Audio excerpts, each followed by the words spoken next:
How you doing? I think you're really going to appreciate this podcast. I have an excellent guest with us today. Her name is Susan Plunket. She is a Jungian psychologist. Let me just give you a quick introduction.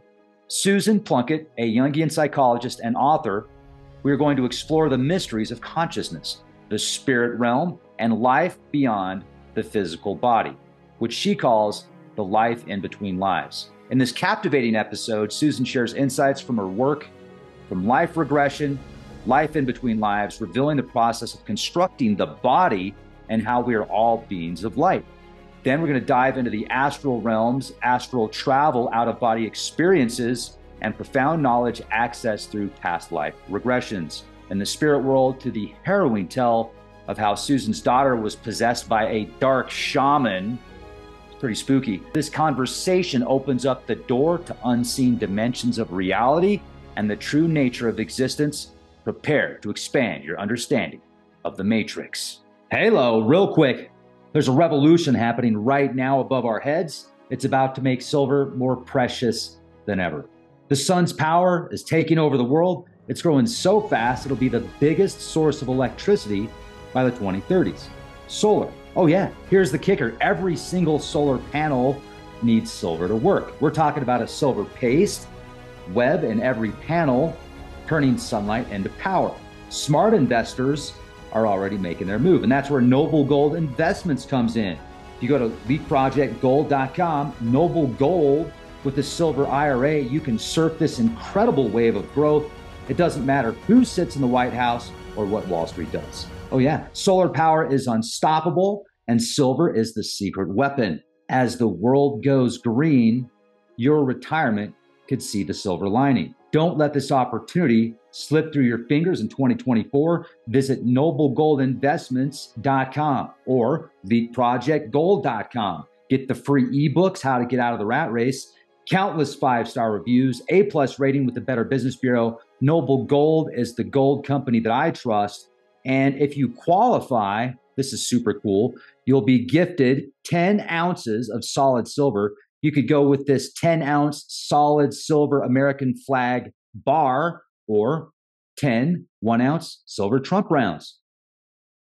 Call up Noble Gold Investments today, 1-877-646-5347. And let's get back to the podcast. That's what I'm talking about. Great to speak with you, Susan. I'm really looking forward to this. How's your day going? It's going great. And thank you for having me on, Rex. I'm glad you think it's a good title because afterwards I thought, oh my God, it's going to put people off. Are they going to think, what's a transcendent experience? But I couldn't say paranormal because it's part of a group of 5 books called Paranormal Perspectives. So it would have been two paranormals in the title. I get it. I like it. I think it's pretty cool. Now, how do I put this? Like if somebody's off put by the title, it's probably not their thing, but it should be their thing because, well, I'll just give you a prime example. I have very close friends who I consider, some of my best friends that are like, they believe in a higher power, but they don't believe there's anything after this physical body. They think it's it. Whoa. And that's, first of all, spooky to me, but at the same time, I wonder, well, is that why I believe there's a higher power? Because I'm too spooked out if there isn't? But no, there's just, there's too much data and synchronicity in my life to suggest that there isn't. There's way more suggesting that there is a higher power and we're more than these meat suits that we're in. But folks, I want to share this with you because this is my experience that happened last night. So a very good friend of mine, his name is Geezer, and he passed last night.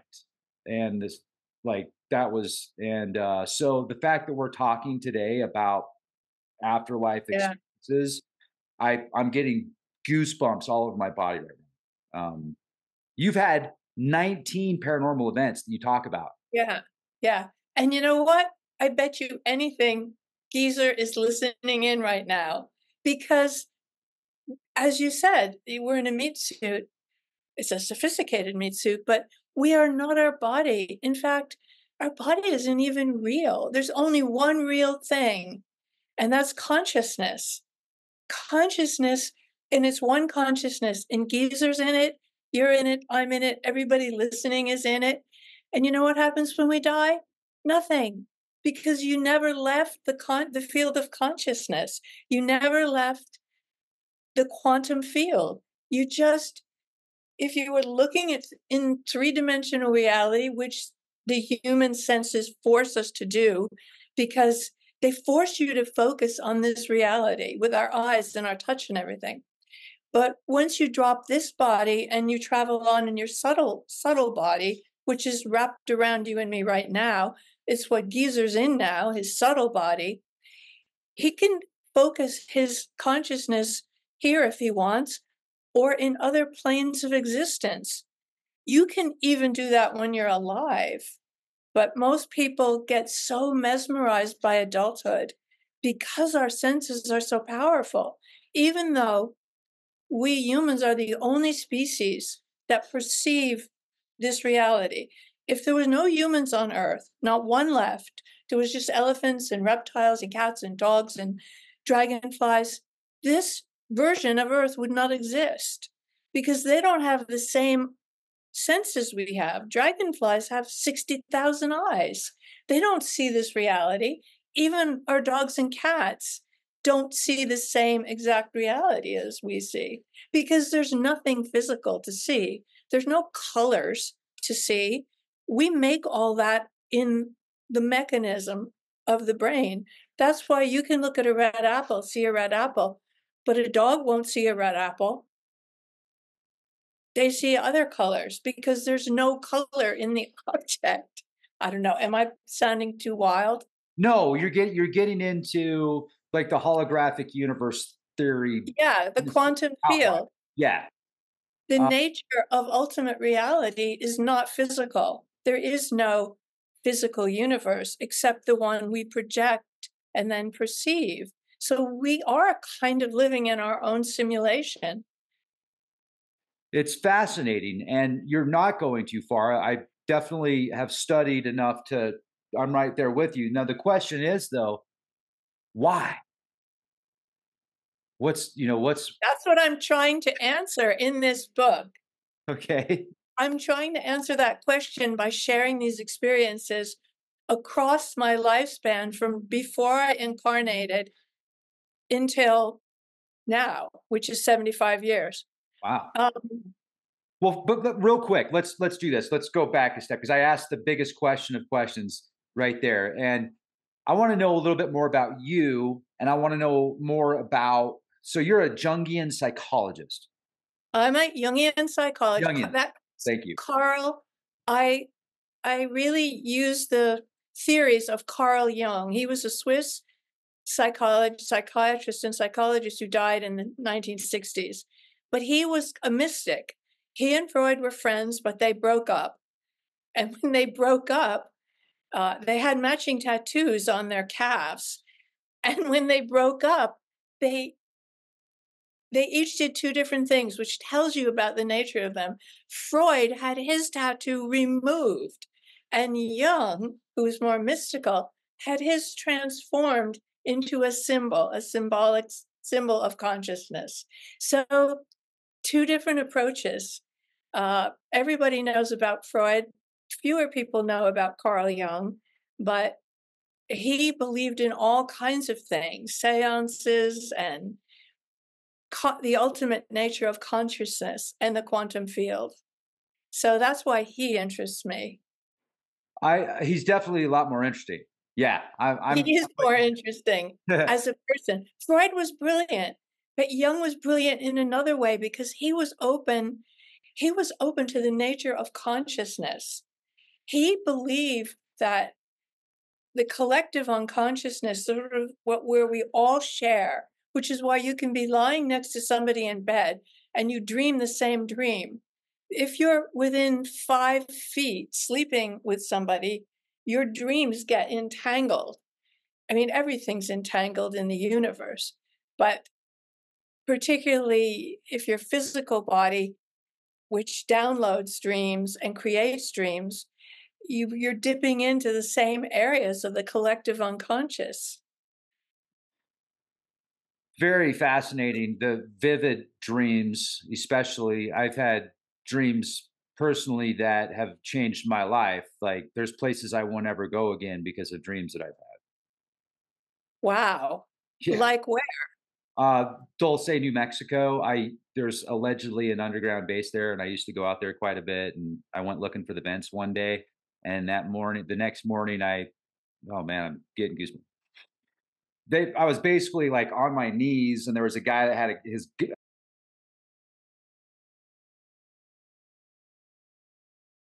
Your own higher self. Dreams are our own higher self talking to us, warning you, don't go there again. right. Because we're two people using this body. We are our human self, but we are also our eternal light being self. Even Kurosawa said it. When you're dreaming, you're a genius. Humans are genius when they're dreaming because dreams are not bound by time and space. When we're awake, we buy into the space-time world. We think we're solid, the computer's solid, everything's solid, nothing's solid. Even physicists tell us that. But when you're asleep, there's no time. That's why you can dream of and there's no laws. You can dream of Geezer's house is suddenly a room in your studio, or somebody walks up to you in a dream and gives you a message like the guy with the gun. That's your wisest eternal part. Because when like Geezer now doesn't have his uh, as you call it, his meat suit, but he has his subtle body, which was always sort of floating around his physical body, as is ours. But that subtle aspect can pull things in, uh, be outside of time and space. And it does that in our dreams. It gives us information that the waking self doesn't have. So that's why it's incredibly valuable to remember your dreams if you can. I mean, some like that are unforgettable because your unconscious wanted you to get that message. And the unconscious speaks in symbols. It doesn't need a lot of words. It's not the language of the unconscious to use words. It uses symbols, mountains, oceans, dragons, powerful images to like get through our human skulls. Oh yeah, yeah, it definitely was very powerful, and symbols seem to be, as you say, extremely powerful. Without words, they can be a million Yeah, words. So I want to talk about some of your experiences. Like you've had 19 that are written about in the book, in the book. but which ones can you share with us here? Anyone you want, like pick an age. I think the first one in the book is just before, and I wouldn't have remembered this, but I did a life between life regression. I'm sure a lot of your audience has done that and knows that you can't you can't only just regress to your previous or actually their concurrent lifetimes, other experiences that your soul is having. You can go to the life between life place. And you do that by going to your last death and sort of piggybacking over with your consciousness, because consciousness is not bound by the body, because all we really are is consciousness. So if you believe that, you can go to the moon, you can go anywhere because you astral travel, or you have an out of body experience, but you see everything. You don't have these eyes with you because when you come back, there's your body lying on the bed and you kind of slam into it, but you were still seeing everything. Anyway, so before I came to this lifetime, I was, as everybody does, coming back and forth into the physical plane, constructing the body that I would have and even what it would become, my idea of it. Because nothing can exist without an idea first. You have to have the idea. And then you use the photons, which we are all made of light. You use the photons to shape that idea into the physical body in the mother's body. So I was going to be coming with a twin. And I tell the story of how she changed her mind and she didn't come. So I left it for a while too. I mean, you don't have to stay in there. You don't have to go in there and stay around that baby's body. Finally, by 2, the door slams shut and you have to pretty much stay there. But you don't have to be there during the pregnancy. You're working on it, you're creating it, but you can come and go. So she didn't want to come. So I went back in the 8th month and I stayed and I was born. So, but then she was visiting me all through childhood because she was my imaginary friend then, because she felt bad she didn't come with me. I know a lot of people have imaginary friends. We lose them usually by 4 or 5 because this world takes over. You know, when you're 2 and 3, you can be talking to them. They're very real, and most parents will respect that. And so my twin was telling me a lot of stuff. As all of our imaginary friends, they're from the spirit world, they're helping us. But by age 7, our brain waves change. Up until 7, we're always in the theta because we have so much to learn. We have to learn to eat and to walk and to talk and everything about these bodies, which we don't know how to operate, because you may never have been in one of these before. You may have been in thousands of other types of bodies on other planets, but you have to learn all over again, even if you were in one of these before, how to use it. We don't know how to use it. So you stay in theta till about age 7, and then you go through the normal range, alpha, beta, gamma, delta, all that. And you lose contact with the eternal world because you become rational. You have to sit in your desk and you have to write the alphabet and you have to like subtract tomatoes from tomatoes to see how many tomatoes are left. You know, it's just, we get programmed because we're here to learn, not, we're here to learn that we're actually divine.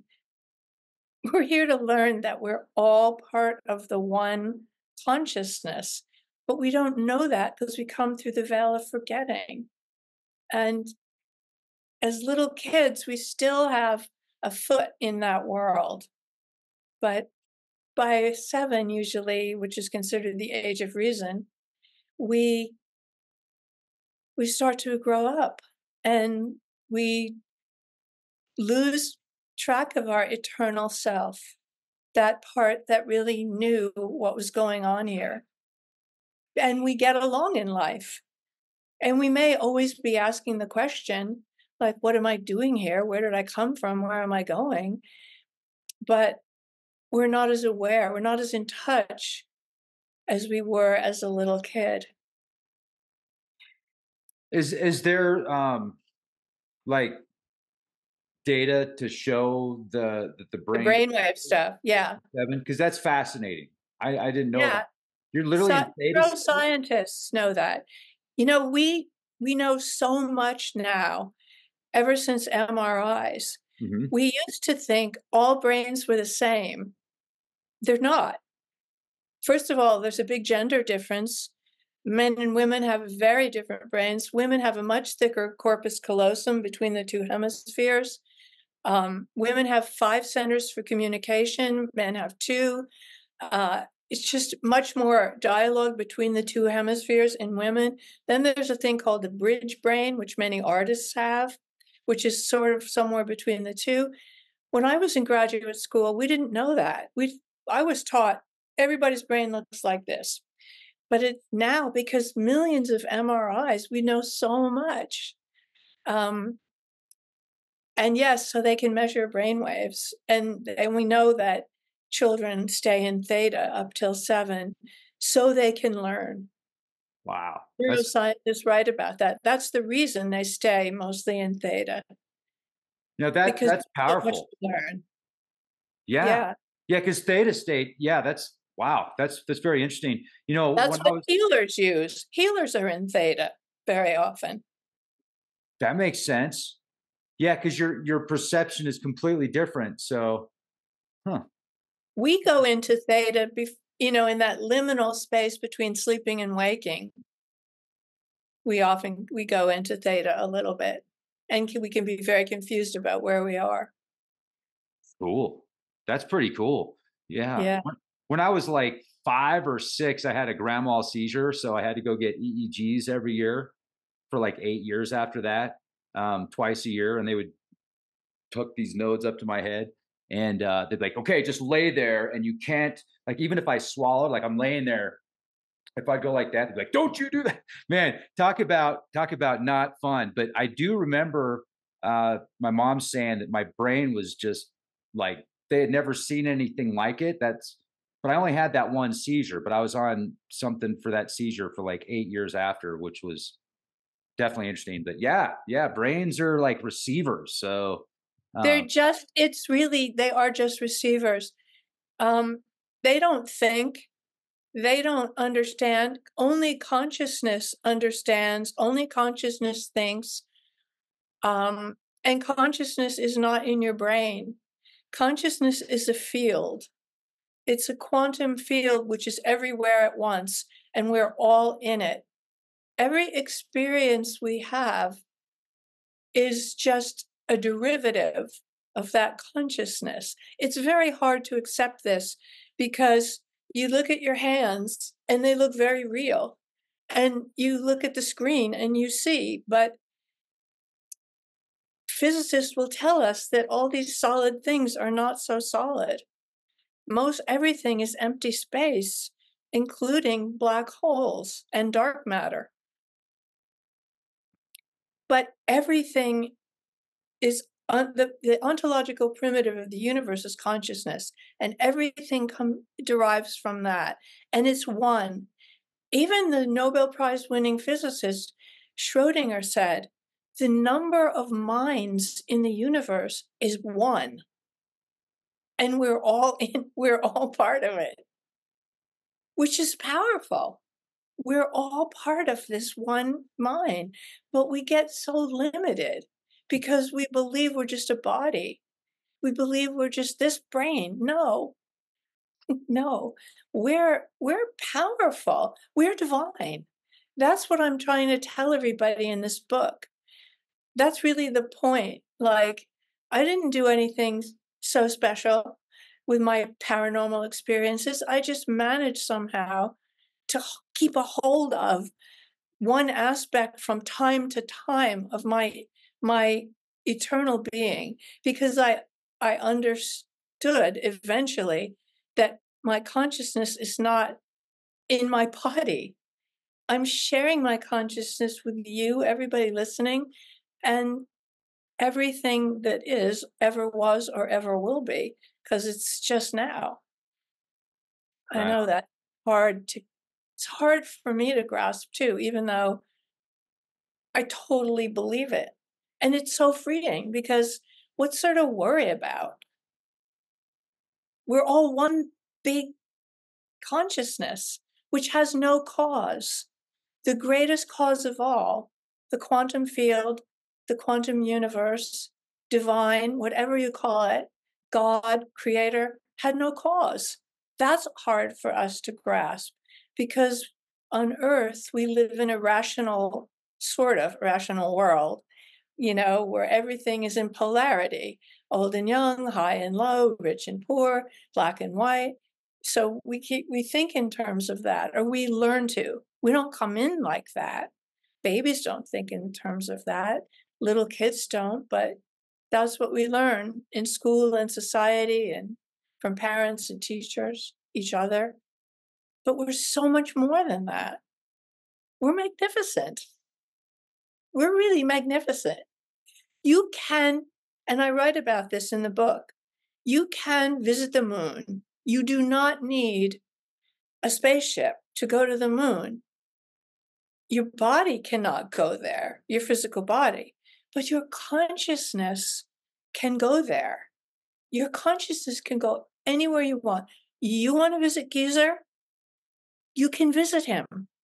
You could go through the whole thing, life between life regression. And I write about doing that when my sister died, going over to see her after she died. But I'd like to actually, hear. Tell us about want that. to hear about that? Yeah. My sister, my younger sister, who was a lot of times my teacher, I write about her because she would explain things to me, like when I was 11 and she was 6, and I had forgotten many things. She would tell me, you move from place to place, not with will. You don't will it, you imagine it. And that's how we saw a flying saucer over the Ashokan Reservoir. It's the big reservoir that feeds New York City water. And she was 6 and I was 11. And we were floating over it one night. And using mental telepathy, asked her how we got here. She said, we imagined it. We just imagined it because she remembered things longer. Anyway, we grew up. She got cancer and she was walking around on Easter and she was dead July 1st. And I missed her and I wanted to see her. And I read about this guy, Michael Newton. Many of your listeners may know of him. He was a California psychologist who was doing a lot of past life regressions. And suddenly people started going to the life between life place. They weren't going to another life, they were going to that realm. And then they were telling him about it. So I wanted to do that. And I found one of his partners in New York City. And I did it so I could go see my sister. And I write a lot more detail in the book, but you're just weeping the whole time. You your human body is lying on a chaise with this psychologist, but your consciousness is not there. It is over there. And he kept asking me questions. I kept saying, stop, I don't want you to talk to me. I'm communicating so easily, mind to mind. You don't use words in that place. You just know everything the other person. But he was trying to tape it. So he would say things like, what do you look like? And look down, he said. And I looked down and I was just this oval of light, blue light. Then he asked me, what's your name? And I thought, he knows my name. And I blurted out this word, Sonam. And then I realized, oh, that's my soul name on earth. Now I'm Susan, but I'm not Susan Plunket forever. I have a kind of my forever name. Like Geezer is Geezer here, but now he knows his other name probably. Anyway, if anybody wants to do this, it's life between life regression. There are there are clinical psychologists trained to do this. It is so wonderful. It takes about 8 hours in 2 sessions because you have to be trained to manipulate your consciousness if you don't know how. But we all every time you daydream, you're not in your body. Your consciousness has gone somewhere else. Your consciousness really is where you are focused. So you want to be somewhere, you focus there. It's really that simple. You just imagine you're there and you're there. Just leave your body someplace safe, like lying on a bed or a yoga mat or something when you leave. Don't do that while you're driving or, but we all have done this many times and we don't realize it. Every night when you dream, you travel the universe. Many people report dreams to me in my practice of being on other planets, even having other kinds of bodies. So you visit sometimes your simultaneous selves in your dreams. Pretty But cool. we all do it and don't realize it. We all have paranormal experiences, which we dismiss. Daydreaming full on is a paranormal experience because you are not where you think you are. Your consciousness is everything. And wherever you focus your consciousness, that's where you are. We just come back to the body. Very often, say you're watering the lawn with a hose or something, and you start to daydream, the water and the sunlight and everything. And then someone comes up to you and you jump. Why? Because you slammed back into your body. You really weren't there. It was just carrying on, but you were wherever your mind went. So So, we don't even recognize how many paranormal experiences we have. and would you say that paranormal is the same thing as transcendent? Yeah. Trans I think you can use them interchangeably. The thing the other thing about transcendent is it has this quality of feeling uplifted.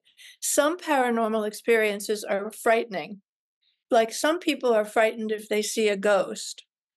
Um, and some people just go ghost hunting. One of the books in the series that Gavin designed and conceptualized is a ghost hunter. One is a paranormal researcher. Then he's got me, the psychologist. So there are 5 books in the series coming out sort of every month or two.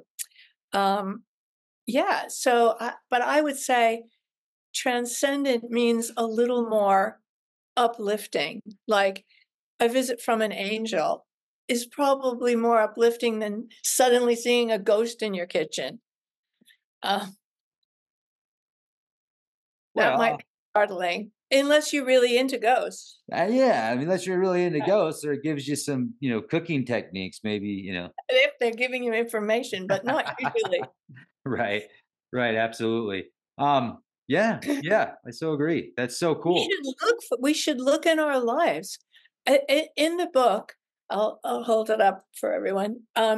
There's at the end of each chapter, I write a paragraph or two giving you ways to do things, ways to do healings, ways to get out of your body, ways to use your consciousness.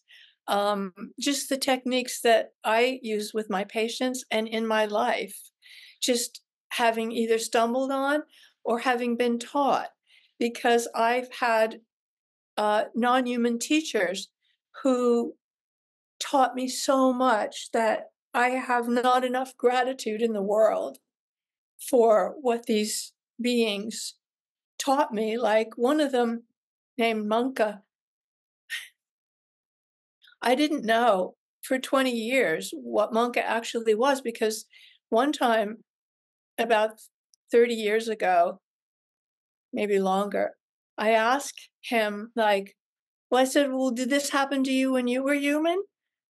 And he communicated, I've never been a human, my dear. But I didn't think of asking him what he was. So fast forward 20 years. Oh, but I said to him, my father was sick at the time. He said, your father's going to be fine. He's not dying for a long time. I was young. But if you want, I will be with him at the hour of he leaves his body, when he leaves his physical body. And I said, I do. 20 years later, I'm at my father's deathbed. And I'm thinking, I wonder if Monk is here. I started thinking about him. I hadn't talked to him in a long time. I by then had another teacher. Um, and I assumed he probably was.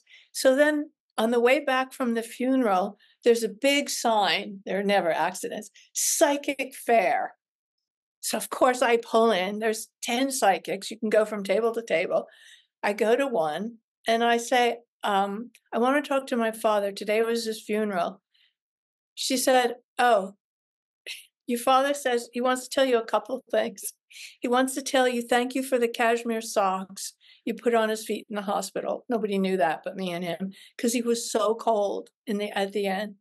And he said, golden angels came for him, and one of them was sent by you with initial M.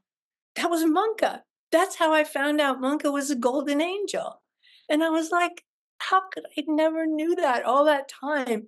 He was giving me this teachings and information. I still read. I have everything written down that he ever said. And every morning I read some of it to myself, just to remind myself of what's going on here, what we're doing here. And I think we all have teachers. Some are human, some are not human. Um, And I just feel so much gratitude for the teachers I've had. I've had two amazing wonderful human teachers who really helped me. One was an Australian shaman, the daughter of an Aborigine, her mother was an Australian Aborigine and her father was an Irishman. And she's a wonderful shaman who, when my daughter got possessed at age 16 by a dark shaman from her bloodline, and was unreachable. I mean, many psychiatrists, many psychologists, nothing. Look in her eyes, it was not her. She was not in her body.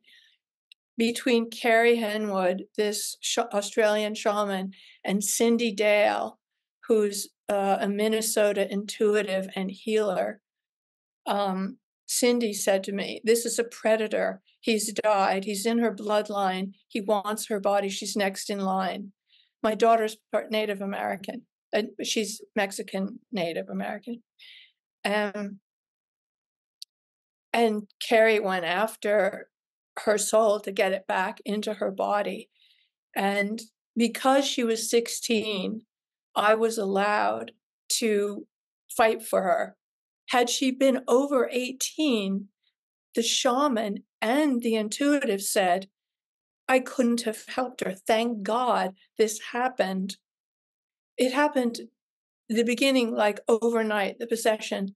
She was in 11th grade. She took the New York State English Regents, got 100. A week later, she dropped out of school, incapacitated, could not stop shaking. She was just a different person. It was just, I'd never seen anything like it. And I'm a psychologist for 35 years. Finally, I knew that this was not anything other than a possession. But these two humans helped me so much. And of course, I also called on Munka, and I called on this group called the Arcs, who I think are archangels, but they never said, to help me because I was so traumatized. I lost my voice. I couldn't work. I couldn't leave home. And I just full out lost my voice, was unable to talk because I was so panicked, because this voice coming out of her said that you would see her, I would see her, if I didn't back off, I would see her hanging from the High Line, which is a place in New York City. And it was eyes I didn't know and a voice I didn't know. But thanks to all of these healers, two human women, and these healers who'd never been human, we got through it. But it happens. Possession happens. It's the soul that doesn't want to leave will want another body. And most souls aren't like that. You know, most souls are like on their journey, wanting to learn, you know, but anyone into power, got to be suspicious of. Power is like, it's the opposite of what we're doing here. What we're supposed to be doing here is understanding that we're all one. And anybody who wants power over another human being is not understanding that we're all equal. If you're deaf or you're dumb or you have no legs or anything, that's just a temporary thing. You are part of the oneness. So, I mean, the ultimate power to take over someone is to kill them. You take their life. That's the ultimate taking of power. But people take power in many other ways, abusing other people, you know, and not seeing that no one is better or different than anybody ultimately at the level of consciousness, because it's one consciousness. We just share it and we limit it because, you know, we interpret the consciousness through whatever physical thing we built for ourselves. And if we really want to wake up, we're probably going to pile on a lot of trauma or a lot of challenge in a lifetime, because that's how we wake up. That's what pain does. Pain stimulates us to see beyond our our illusions of who we are, to see ultimately that we're eternal beings of light that are all part of one consciousness. I don't know, blah blah blah. Am I talking too No, much? no, no, stop. No, absolutely. This is fascinating. And I was while you were mentioning the oneness, it's like I was just thinking to myself, what what happened? Why are we so fractured here on this planet? Is it supposed to be like this? Are we supposed to, because you brought up the power thing, and there are people in power behind the scenes that seem to control the majority of the media and what happens in people's everyday lives. And, I knew this like 30 years ago before the internet was even a thing. I was talking about it. And I don't know how I knew it because my parents never talked to me about this kind of stuff. I just knew it. And Because you're I, wa- conscious. well, I'll fake it until I make it. But I wonder why.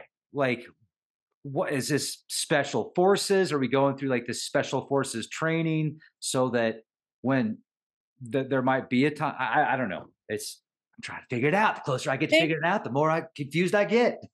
you know, Right on. Thank you very much, Susan, for your time and valuable information, as well as optimistic outlook on life, the matrix, consciousness, life after life, life in between lives. Folks, you can watch part 2 of this unedited, uncensored on our Patreon page, as well as leakproject.com. So make sure to check us out over on Patreon and leakproject.com. Thank you very much for watching the podcast here. Please share and like the video and leave a comment in the comment section. I want to hear your thoughts about this interview. You can also go to susanplunket.com and you can pick up her latest books or her latest book on Amazon, A Jungian Understanding of Transcendent Experiences. She has also written Mission from Venus, The Wanderers on Earth, and When Every Breath Becomes a Prayer. Thank you, Susan, and thank you for listening. Have a beautiful day, be well, and be the change you want to see. I'll see you on Patreon.